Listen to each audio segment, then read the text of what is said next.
नमस्कार, मैं प्रकाश news for Asia में आपका स्वागत है। कल हमने मेदिनीपुर संसदीय क्षेत्र के मिदनापुर विधानसभा सीट की सियासी समस्याओं व समीकरण से आपको अवगत कराया था और आज हम बात करेंगे आरामबाग संसदीय क्षेत्र के चंद्रकोना विधानसभा सीट की।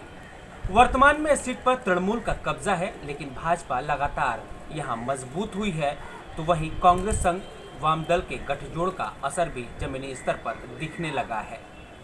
पश्चिम मेदिनीपुर जिले के चंद्रकोना को कभी मैना के नाम से जाना जाता था और 15वीं शताब्दी में यहाँ के राजा चंद्रकेतु अपने विकास व विस्तार के साथ ही संपन्नता को पूरे भारत में जाने गए। दरअसल शिलावती नदी के तट पर बसे इस ग्रामीण विधानसभा सीट पर पिछले लंबे समय तक वामपंथियों का कब्जा रहा, लेकिन साल 2011 में राज्य में सत्ता परिवर्तन के साथ ही तृणमूल ने इस सीट पर कब्जा कर लिया। वही कहते हैं कि सियासत में कभी संभावनाएं खत्म नहीं होती और अगर चुनाव सिर पर हो तो जनता सियासी दलों के लिए जनार्दन बन जाती है।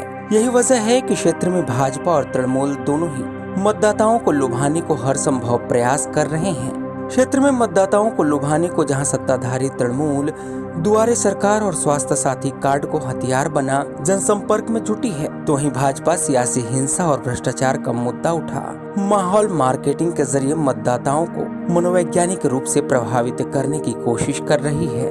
लेकिन भाजपा में टिकट के कई दावेदार होने के कारण यहाँ पार्टी के सामने भी चुनौतियाँ कम नहीं हैं, क्योंकि अभी से ही यहाँ कई गुट बन चुके हैं और इन्हें किसी तरीके से समय रहते नियंत्रित नहीं किया गया तो फिर ये पार्टी के लिए घातक साबित हो सकते हैं।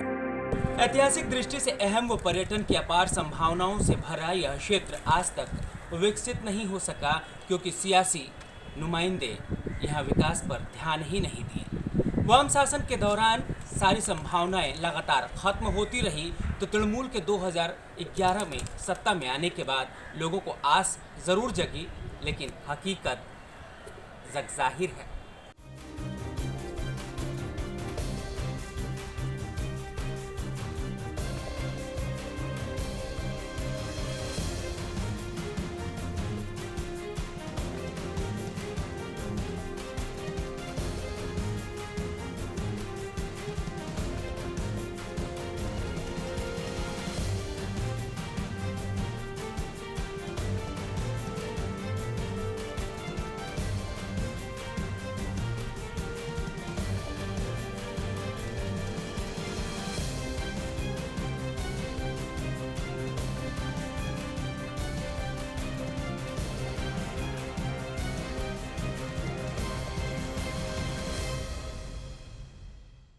वहीं 2016 के विधानसभा चुनाव की बात करें तो यहाँ 90% मतदान हुआ था और तृणमूल की छाया डोलाई ने माकपा के शांतिनाथ बोधुक को 38,381 वोटों के मार्जिन से हराया था। लेकिन बीते लोकसभा चुनाव के बाद यहाँ भाजपा का तेजी से विस्तार हुआ है, तो वाम कांग्रेस गठबंधन भी जमीनी स्तर पर मजबूत नजर आ रही है। ऐसे में यहाँ अगर निष्पक्ष चुनाव होता है तो फिर तृणमूल को दिक्कतें पेश आ सकती है।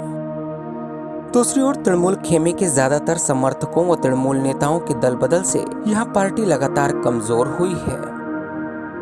वह क्षेत्र में बनते बिगड़ते सियासी समीकरण के बीच वाम कांग्रेस गठबंधन अपने खोए जनाधार को पाने के लिए लगातार प्रयासरत हैं, तो साथ ही अपनी पिछली गलतियों से सीख लेते हुए लोगों के बीच जनसंपर्क में जुटे हैं, ताकि किसी तरीके से अपने खोए जनाधार को एक बार फिर हासिल किया जा सके। इधर अगर बात क्षेत्र के विधायक के रिपोर्ट कार्ड की करें तो यहाँ के करीब 35% लोग विधायक के कामकाज से संतुष्ट हैं, तो 55% नाराज और 10% क्या कहें क्या नहीं की स्थिति में है।